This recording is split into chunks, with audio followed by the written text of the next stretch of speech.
make this short video for those of you that have tried to, probably write poetry, but certain things, life happened, and you're trying to get back into poetry, so it's really hard. But you really want to know how you can get back into poetry. And I'll try to paint a picture of what it is like when you try to write poetry after writing for a long time and you're trying to get back into writing poetry. Is you're trying to write and the words don't form. You come up with stuff, but it's just broken. Okay? And sometimes when you do write, it's not as it was when you're writing before you stop writing. The quality is just down, and you're like, no, this is not how I used to write. Like, what I'm writing doesn't even sound like poetry.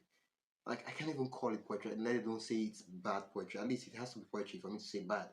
So the question is, how can I really get back? How can I get that feeling? How can I get that vibes of writing poetry back again? So the first thing I'll tell you is free writing.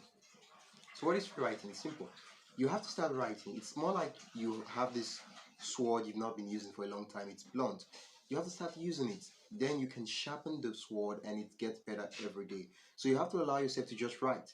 So the goal is not for you to write a great form of poem. The goal is for you to get comfortable with writing again, especially writing poetry.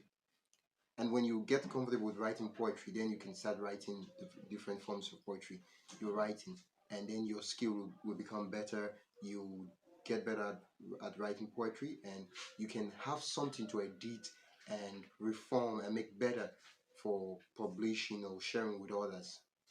Now, the second thing you need to do, and I think this one is very important, but when I say it, it's going to look as if, well, why that seems like common advice. Why would I even do that? Well, the second thing you need to do is you need to start reading great forms of poetry that you love, that you like, that you want to write that kind of.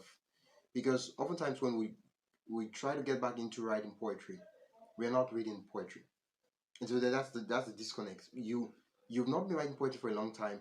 You need something to inspire you. You need something to paint a picture of what it is like. You need to, if it involves you probably imitating or rewriting forms, reading these forms of poetry, you get that inspiration, you get a sense of what it is, you begin to make the connections, you expose your brain back to poetry, and sooner or later you just start writing poetry. You want to write this kind of poetry. And if everything I just said doesn't seem to work, what you can do is what they call copyworking.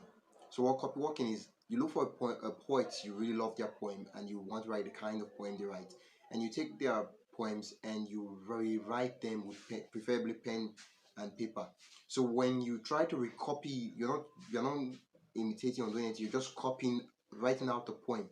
What will happen is that when you write and you allow yourself to feel the form, sooner or later you just get the feeling and the style, and you try writing your own. You start writing poem like that. So if you just, what I call it is copyworking, you just write and copy out the poems of other writers. And hopefully this helps. It's a short video, and if you have any other questions, you can let me know in the comments, and I'll see you next time. Keep writing.